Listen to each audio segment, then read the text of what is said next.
하나님 나라에는 밀과 양과 선한 인간들이 들어가게 되고 나머지는 고통스러운 그런 뭐라고 할까요? 지옥에 그럼 빠지게 될 것이다. 뭐 이런 것들에 대한 어떤 기본적인 우리들의 교리적인 가르침이 있지요. 근데 밀 쪽에 낄 자신이 없어요. 뭐 세상을 살아오면서 잘한 일도 조금 있는 것 같지만 잘못한 일도 꽤 있어요. 이러고 나서 보니까. 그죠? 그래서 저도 사실 마찬가지입니다. 요즘에 뭐 이런 식의 표현을 젊은 신부님들과 대화하면서 자주 나누는 것 같아요. 내가 요즘에 사제 생활을 쭉 되돌아보니까 이제 몇 년 있으면 은퇴인데, 근데 세상으로부터 또 교회로부터 받은 거는 이만큼이고 내가 준 거는 이만큼이더라. 이게 뭐가 균형이 안 맞더라. 그러니까 은퇴하기 전까지 또는 은퇴하고 후에서라도 이제 나중에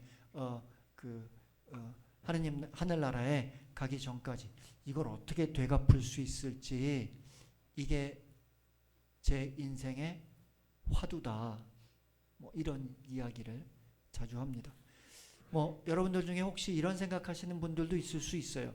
뭐 세상이 나한테 해준 게 뭐 있어? 그런 분들에게는 제가 이렇게 말씀드립니다. 세상이 우리에게 정말 많은 걸 해줬습니다. 그죠? 우리가 이렇게 살아갈 수 있도록 얼마나 많은 소와 돼지와 닭들이 목숨을 잃었는지 아십니까? 지금은 웃으시지만 사실은 그것들은 우리가 하루를 살아가기 위해서 자신들을 희생한 거예요. 우리가 잡아가지고 도축을 하고 뭐 이렇긴 했습니다만, 그렇죠? 우리는 우리 주위의 생태계로부터 많은 것을 얻었습니다. 물론 우리에게 상처 준 사람들도 있고, 그렇죠? 우리를 힘들게 한 사건들도 있고, 우리를 아프게 한, 또 화나게 한 많은 일들도 있습니다만, 그럼에도 불구하고 우리가 이렇게 살아 숨쉬고 있다는 것은 누군가가 우리를 위해서 무언가를 해주었다는 뜻입니다. 그게 우리의 오늘의 삶을 가능하게 한 거죠. 반대로 우리는 세상을 위해서 얼마나 유익한, 얼마나 좋은 일을 했던가, 이런 생각을 해보면 아마 저 사제가 하는 말이 이런 뜻이구나 라는 것에 대해서 저와 함께 좀 공감해 주실 수 있지 않을까, 이런 생각을 합니다. 예, 아까 말씀드린 대로 그렇다면 이제 이스라엘의 역사를 조금 살펴보죠.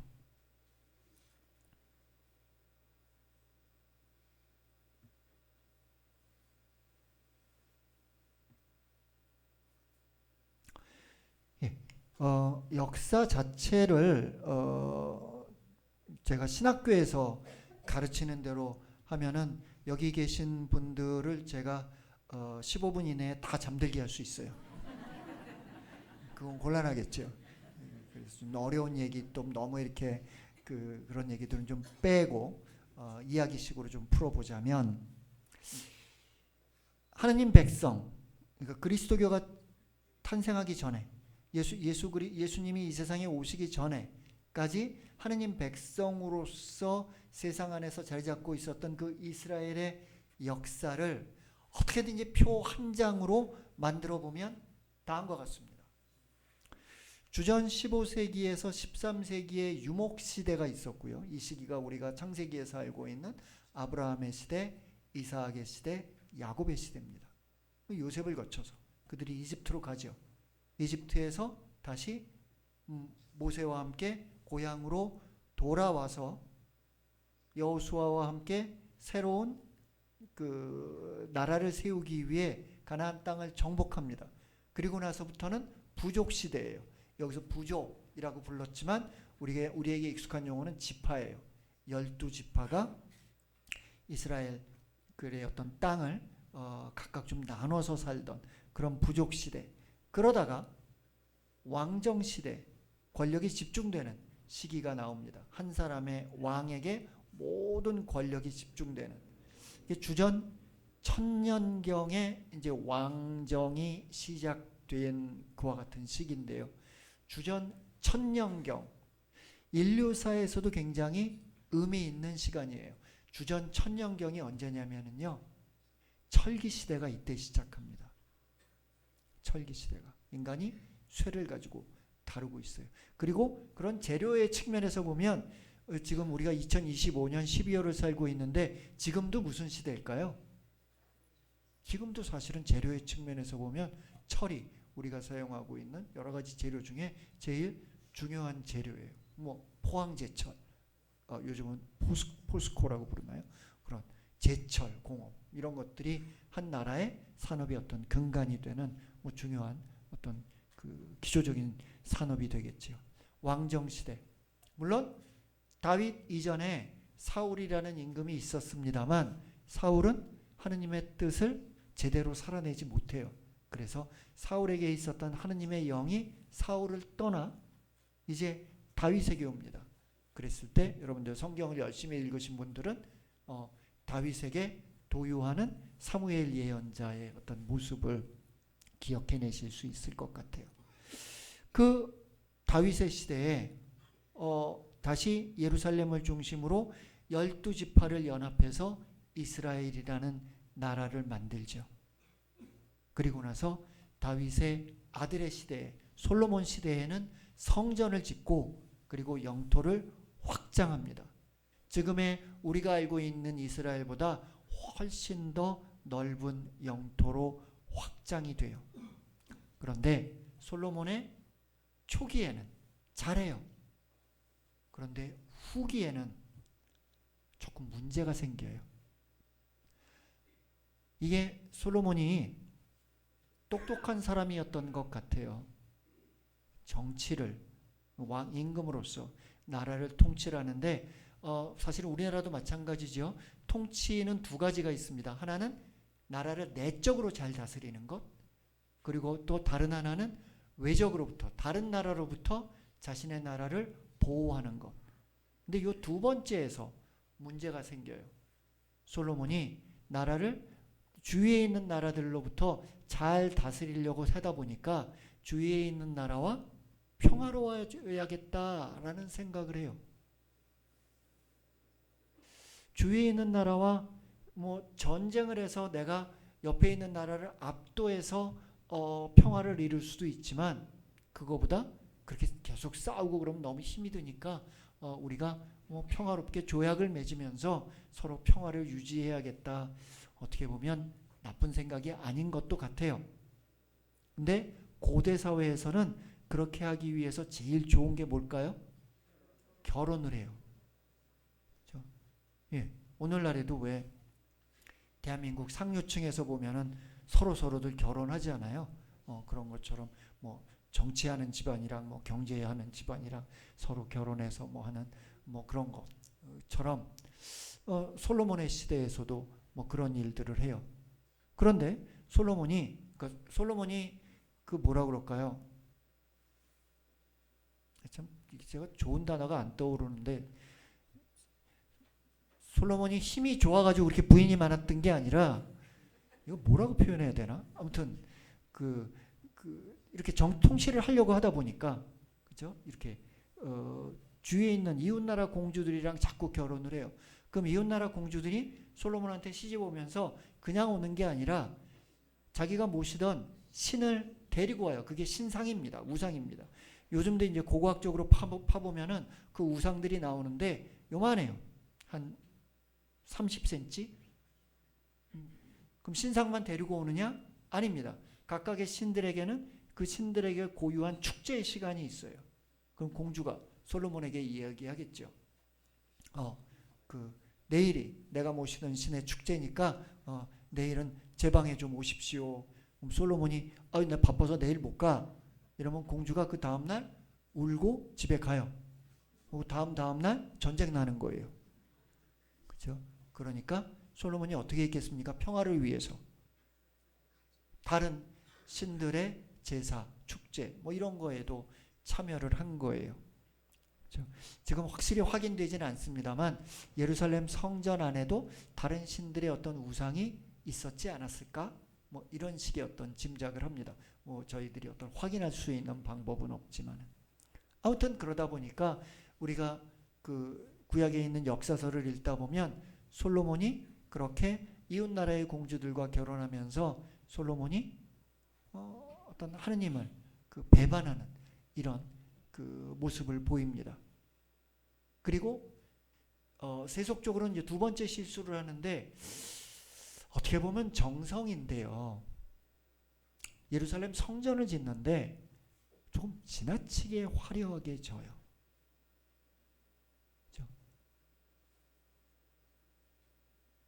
그렇죠?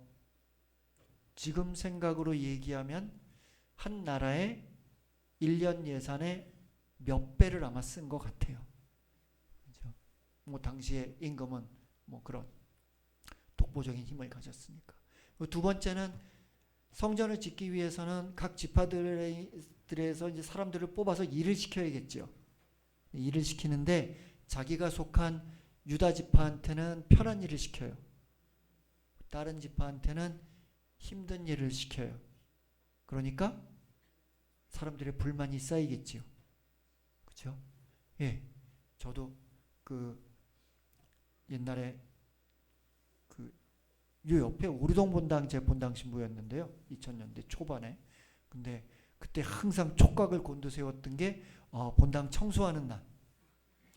각 구역별로 이게 어떤 구역에 너무 쉬운 걸 시키면 불만이 많아져서 그렇죠? 정확하게 각 구역별로 또 어떤 구역은 또 인원이 좀 많고 어떤 구역은 좀 적고 그러니까 그런 걸로 잘 배분해서 일이 어떤 곳에 좀 너무 몰리지 않게 굉장히 신경 쓰이는 일 중에 하나였습니다. 솔로몬은 유다 지파한테는 쉬운 일을, 다른 지파한테는 어려운 일을 시켰어요.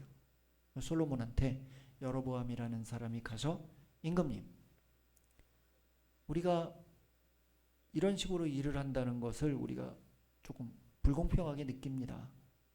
우리가 동등하게 조금 누릴 수 있도록 우리를 좀 조정을 합시다. 이랬다가 혼이 나요. 그리고 이제 솔로몬이 죽죠. 죽고 나서 여로보암이 다른 10지파를 모아서 독립을 해버립니다. 나라가 분열이 돼버려요. 따라서 우리가 알고 있는 이스라엘이라는 나라가 통일 이스라엘이었던 시기는 아주 짧습니다. 100년이 안 돼요. 1000년부터 한 930년까지 한 70년의 시간이 이스라엘이 다윗과 솔로몬이라는 어떤 출중한 임금들 아래서 아주 번영을 누렸던 그와 같은 시기였습니다. 그리고 나서 왕국이 분열해버려요. 그렇게 왕국이 분열된 후에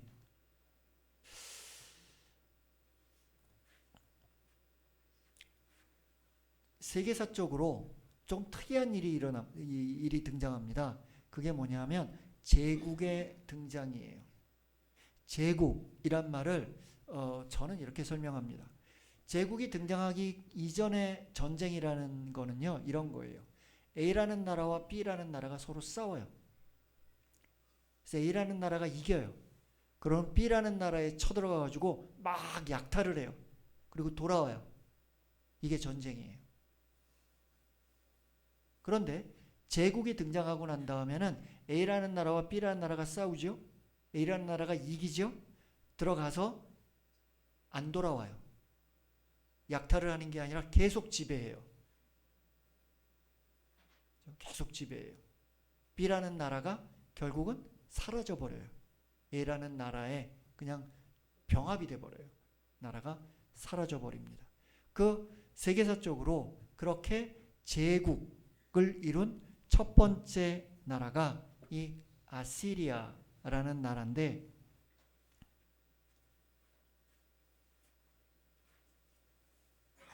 이쪽 메소포타미아 지역에서 이쪽에 있던 아수르라는 도시를 중심으로 세력을 키웠어요. 옛날에 고대의 나라 이름은 다 그 고대의 나라의 수도와 관계가 있습니다. 그래서 아수르를 중심으로 나라가 커졌으면 아시리아, 바빌론을 중심으로 나라가 커졌으면 바빌로니아, 그렇죠? 페르세폴리스를 중심으로 나라가 커졌으면 페르시아. 이게 우리가 알고 있는 각 나라의 수도와 어떤 그런 나라 이름의 관계인데, 그런데 아시리아는 여기서부터 시작을 해서 나라를 키웠다가 나라가 너무 커지니까 욜로 수도를 나중에 옮겨요. 그게 니느웨입니다. 요나 예언서를 보면 하느님이 요나 예언자한테 너는 니느웨로 가서 내가 전하는 말을 외쳐라 뭐 이런 말씀을 하죠. 니느웨 또는 니네베 뭐 둘 다 그 가능한 발음입니다. 글로 옮겨요. 아무튼 이 아시리아가 최종적으로 이런 영토를 이집트까지 정복하는 이런 광대한 영토를 가졌지만 아무튼 점점 세력이 커 나가자 이제 북이스라엘과 남유다가 서로 나뉘어져 있었는데 북이스라엘과 거기보다 조금 더 북쪽에 있던 시리아가 연합을 합니다. 북이스라엘과 시리아가 연합을 해서 아시리아에 맞서기로 합니다. 우리는 이집트와 힘을 모아서 북이스라엘, 시리아 연합군이 아시리아를 막겠다. 이게 그들의 계획이었어요. 그런데 남쪽에 있는 유다가 자신들이 여기 북이스라엘이 이쪽에 있는 시리아와 전쟁하고 있을 때 남쪽에 있는 유다가 자기를 쳐들어오면 꼼짝없이 당하겠지요. 그러니까 북이스라엘과 시리아 연합군이 먼저 유다에게 와요. 그래서 유다에게 이렇게 얘기합니다. 너희도 우리가 하는 이 동맹에 참석해라. 너 우리 편 해라. 아니면 우리가 너희를 먼저 쳐들어오겠다. 너희를 먼저 공격하겠다. 이때 남유다의 임금이 아하즈라는 임금이에요. 아하즈라는 임금이 이거 어떻게 해야 되나? 아시리아 편을 들어야 되나? 아니면 북이스라엘과 시리아 편을 들어야 되나?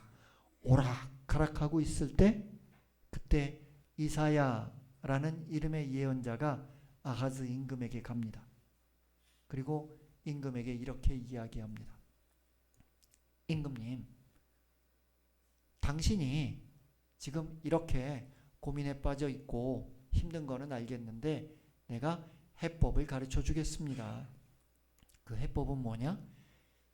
여러 신들을 섬기고 이리저리 혼란스러운 백성들을 다시 야훼 하느님에게 돌아오도록 그리하여 우리 유다가 하느님의 백성으로서 하나로 똘똘 뭉칠 수 있게 임금님이 백성들의 마음을 돌이키십시오. 그러면 모든 문제가 해결될 겁니다.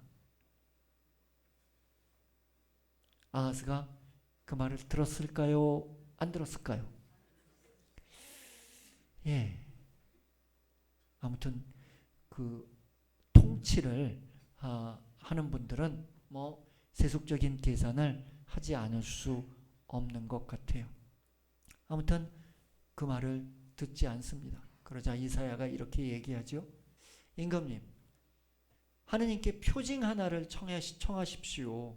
그러면 하느님께서 표징을 보여줄 겁니다. 뭐 어느 여름날 눈이 내리게 해주십시오. 그러면 눈이 내리게 해줄 거고 어느 맑은 날 햇빛을 가려주십시오. 그러면 햇빛을 가려줄 테니까 아무 표징이나 청해 보십시오. 그러니까 아하스가 어떻게 보면 기특한 대답을 해요. 어떤 대답을 하느냐? 나는 하느님을 시험하지 않겠소 하고 대답을 해요. 대답 문장 자체는 굉장히 멋진 문장인데 그 속뜻은 뭐냐 하면 나는 하느님 뜻대로 안 하고 내 뜻대로 하겠소 라는 뜻이에요. 그때 이사야 예언자가 화가 나서 아하스에게 이렇게 이야기합니다. 당신이 원하든 원하지 않든 하느님께서 당신에게 표징 하나를 보여주실 텐데 그게 뭐냐 하면 이제 젊은 여인 하나가 아들을 낳을 터인데 그 이름을 임마누엘이라 할 것입니다. 물론 이사야 예언자의 예언은 그게 끝이 아닙니다. 그 아이가 임마누엘이라는 이름의 아이가 미처 태어나서 채 사리를 분별하기 전에 따라서 한 10살 되기 전에 크기 전에 당신을 공격해온 시리아와 북이스라엘은 모두 아시리아에게 망할 겁니다. 이걸 보고서라도 야훼 하느님을 믿으십시오. 이런 이야기를 합니다. 뭐 아무튼 아하즈 임금은 그 뒤에 우물쭈물하다가 뭐 결국은 아시리아에 협력하는 쪽으로 정책을 정하고, 그리고 이사야 예언자가 예언한 대로 북이스라엘과 시리아는 모두 아시리아에 의해서 멸망하고 맙니다. 그게 주전 722년의 일이에요. 북이스라엘의 수도 사마리아가 멸망하는 거죠. 이 시기에 사실은 많은 예언자들이 등장합니다. 우리들이 알고 있는 그 이사야 예언자뿐만 아니라 호세아 예언자, 아니면 아모스 예언자, 아니면 미카 예언자, 이런 예언자들이 이 시기에 등장합니다. 그러면서 북이스라엘을 이러다가 당신들 망합니다 라는 이야기를 많이 합니다. 우리들이 야훼 하나님을 중심으로 하나님의 백성으로 하나가 돼야 됩니다. 이런 이야기를 하는 것이죠. 예, 사실 우리나라도 비슷하지요. 제가 어느 국사학자한테 이야기를 들었는데요. 임진왜란의 상황과 1910년 그 한일합방의 상황은 상당히 유사한 점이 많았답니다. 그런데 한 가지 점에서 달랐대요. 그게 뭐냐? 임진왜란 때는 의병이 있었고 한일합방 때는 의병이 없었대요. 그렇죠? 한일합방 이전에 동학혁명이 있었는데 그때 우리나라 관군이 동학군들을 너무 무참하게 그런 학살하고 처벌하는 바람에, 그리고 나라가 완전히 부패했기 때문에 민심이 완전히 돌아서 있었더래요. 누가 우리를 다스리던 그게 무슨 상관이냐 라고 이야기할 정도로. 그렇죠? 예, 결국 한 나라가 망하는 거는 어떤 뜻이죠? 그 나라에 아직까지 희망을 두고 살아가는 사람들이 있느냐, 그렇지 않느냐, 그 문제라는 겁니다. 그렇죠? 저는 그런 점에서 우리나라를 나는 아직 희망이 있다고 생각해요. 이번에 작년부터 12월 3일 날 계엄이 있었잖아요. 그 다음부터 이렇게 쭉 보니까 촛불 시위하는데 사람들이 몇만 명 모이고, 또 태극기 시위하는데도 몇만 명씩 모이고, 그런 거 보면서 각각이 어떤 시대를 읽는 시선은 달라요. 하지만 둘 다 나라를 사랑하는 사람들인 것 같아요. 그러니까 그 추운 겨울에 작년에 계엄 이렇게 일어나고 한 영하 10도 갔을걸요. 근데 그 추운 겨울에 이렇게 은박지 같은 거 뒤집어 쓰고 길거리에 나가서 밤새우고 이런 모습들을 보면서 대한민국은 미래가 있다라는. 그렇죠? 그리고 우리가 좀 긍지를 느껴도 좋은 게요. 저 같은 경우에는 학생 신부 시절에 공부를 외국에 나가서 했잖아요. 그러다 보니까 요즘도 외국 그런 신문들을 접하는데, 우리나라의 계엄, 탄핵 이 과정에서 사람들이 평화롭게 시위하는 그와 같은 모습에 대해서 전 세계가 굉장히 놀랐어요. 그렇죠? 그런 일이 만약 외국에 있었다면 외국 시위대는 어땠을까요? 외국 시위대는 다 때려부시고 불 지르고 난리 납니다. 그렇죠? 그런데 우리나라 시위대는 모여서 이렇게 구호 외치고 정말 무슨 파티하는 것처럼 그렇게 시위하고 또 끝나면은 다 정리하고 그런 모습을 보면서 전 세계에서 아무튼 지금 21세기 인류의 민주주의는 대한민국이 이끌고 있다고 생각하셔도 돼요. 그만큼 평화롭게 자신의 의사를 표현하고 또 평화롭게 어떤 권력에 저항하고 이러는 것에 대한민국은 전 세계에서 가장 돋보이는, 우리가 좀 자랑스러워해도 좋은 그런 어떤 모습이라고 할 수 있겠습니다. 제가 무슨 얘기를 하다 이 얘기로 왔는지 모르겠어요. 좀 흥분해가지고. 이스라엘이, 그렇죠? 그랬을 때 예언자들이 나타나는 거죠. 이사야 예언자가 임마누엘 예언을 합니다. 그때 이사야 예언자가 염두에 둔 아이는 누구였을까요? 아니요. 이사야 예언자는 그런 초능력을 갖고 있는 사람은 아니었어요. 그러니까 이사야 예언자는 하느님의 말씀을 전하면서 사실은 잘 못 알아들었던 거예요. 그래서 젊은 여인 하나가 아들을 낳을 터인데 뭐 이런 얘기를 하면서 이사야 예언자가 염두에 둔 건 아하즈의 아내가 뱃속에 갖고 있었던 아들. 나중에 이제 임금이 됩니다. 히스키야라는 임금이 되는데 그 히스키야를 염두에 두었을 겁니다. 그런데 나중에 마테오 복음사가가 예수님 사건을 기술하면서 이사야 예언서를 다시 떠올려 보니까 그 이사야 예언자의 예언이 히스키야가 아니라 예수님을 염두에 둔 예언이었구나. 이거를 나중에 깨닫게 된 거예요. 그래서 마테오 예언서에 보면은 자, 퀴즈. 예수님은 성모님이 잉태했을 때 천사가 나타나지요. 천사가 마테오 복음서에서는 요셉에게 나타날까요? 마리아에게 나타날까요?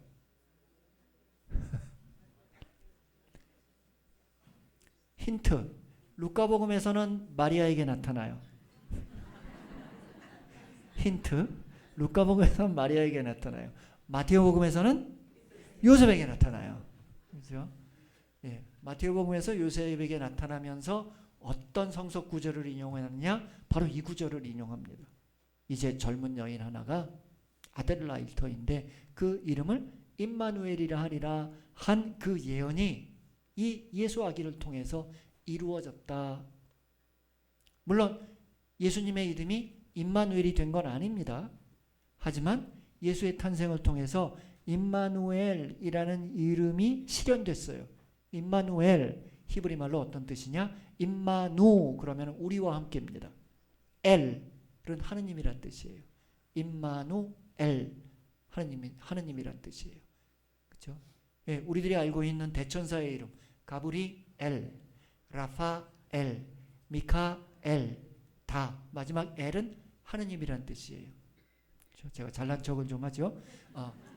가브리엘 그러면 가불 그러면은 용사라는 뜻이에요.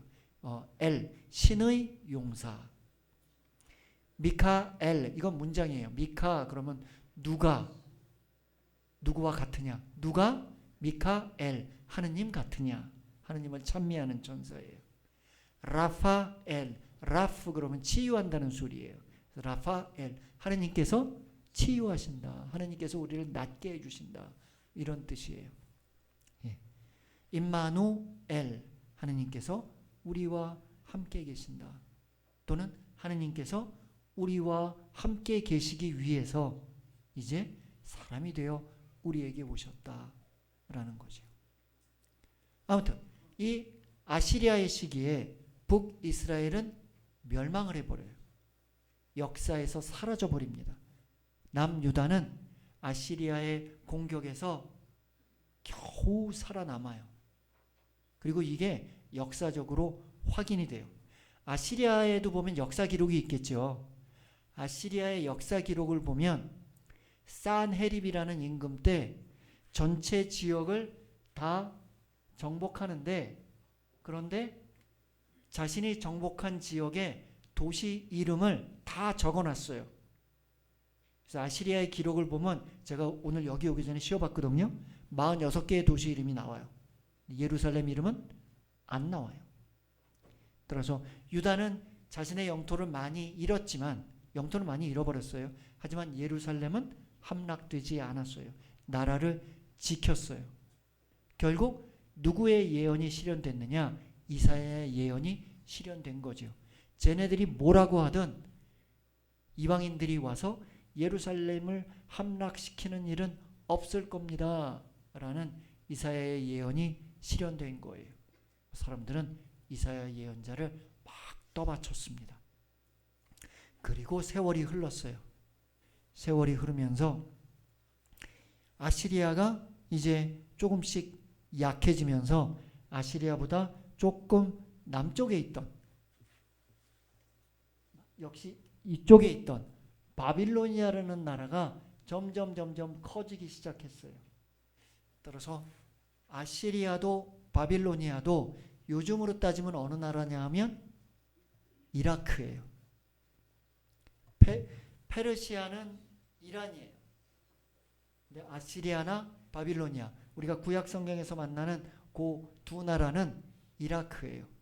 근데 이라크가 고대에는 대단한 나라였던 겁니다. 메소포타미아 문명을 바탕으로 크게 또 문화적으로, 군사적으로, 정치적으로 굉장히 크게 융성했던 그와 같은 나라인 겁니다. 이 바빌로니아가 점점 커질 때 남유다에서는 요시아라는 임금이 등장해요. 그리고 요시아가 바빌로니아와 협력해서 아시리아로부터 우리가 옛 땅을 되찾아야겠다, 이런 계획을 세워요. 그런데 문제가 바빌로니아가 너무 커지니까 이집트 군대가 아시리아를 돕기 위해서 북쪽으로 올라와요. 그랬을 때 요시아가 그 이집트 군대를 막아섰다가 그 전쟁에서 죽고 말아요. 그리고 나서 남유다가 혼란에 빠집니다. 어떤 혼란에 빠지느냐? 이집트 편에 서야 되나, 바빌로니아 편에 서야 되나, 아니면 아시리아 편에 서야 되나, 이 혼란에 빠져요. 그렇죠? 우리나라도 조금 걱정되지요. 그죠? 저는 아까도 말씀드렸지만 태극기 부대 시위하는 분들도 역시 나라 사랑하는 분들이라고 생각은 하거든요. 근데 다른 나라 국기는 갖고 나와서 흔들지 않았으면 좋겠어요. 그건 아닌 것 같아요. 그죠? 정말 우리나라를 위해서. 그죠? 그 다음에 저도 이렇게 보면은 우리나라보다 중국이라는 나라가 아직은 문화적으로 조금 덜 쫓아오는 것 같아요.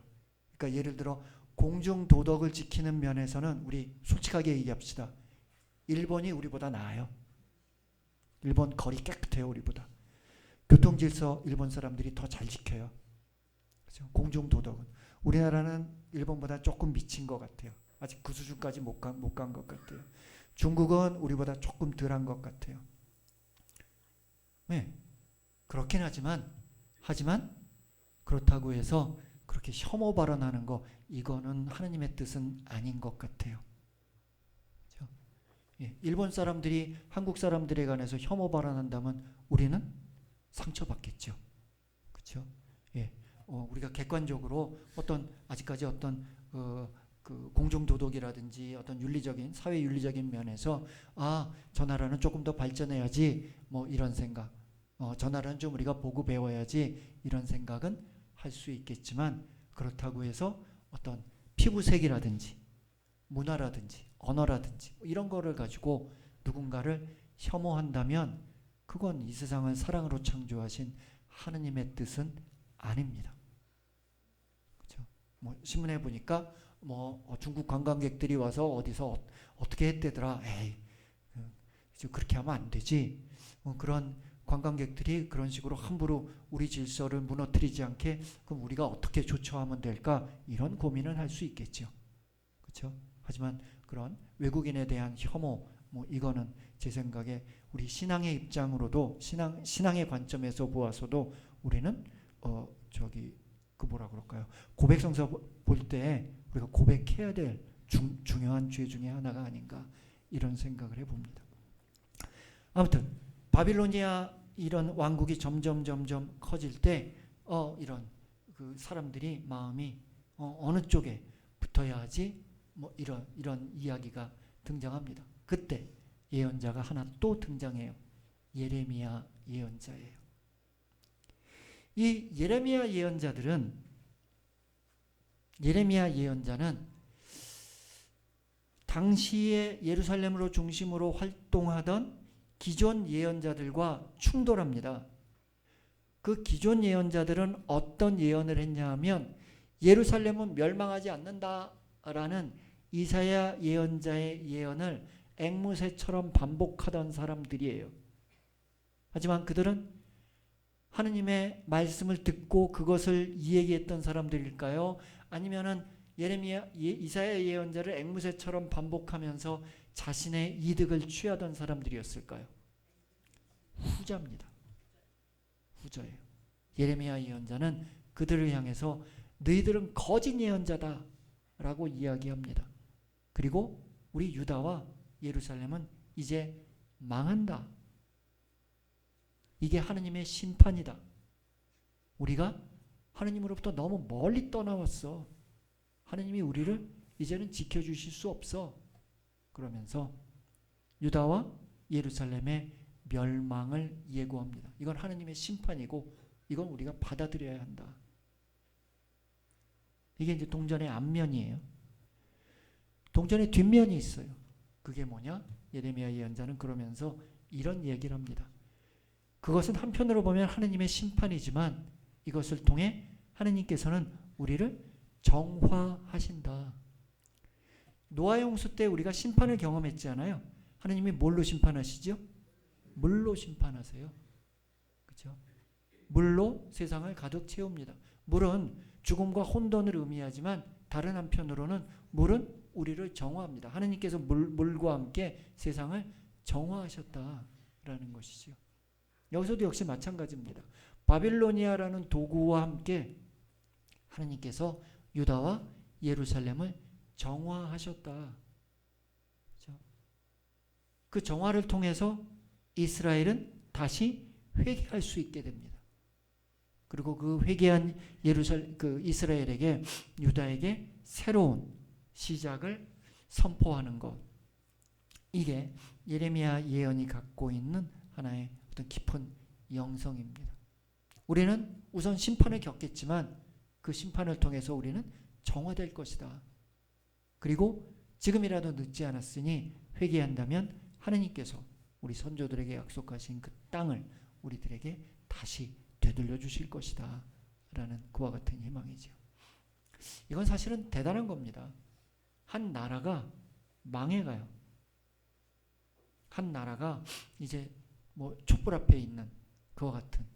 그런데 그 망해가는 현실 안에서 그들은, 이스라엘 사람들은 예레미야를 중심으로 자신들의 역사를 성찰하는 거예요.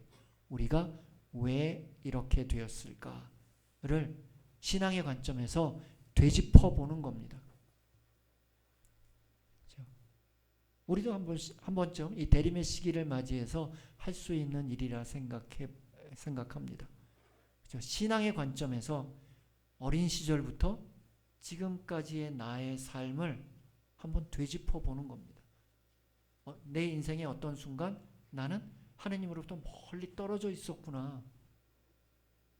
그리고 그런 나를 하느님께서 다시 손을 잡아 이끄셨구나.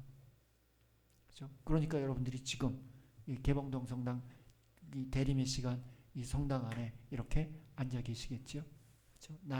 나의 인생에 이스라엘이 자신의 역사를 성찰했듯이 우리들도 우리들의 인생을 다시 한번 성찰해 볼 수 있는 시간, 대림의 시간이 될 수 있겠죠.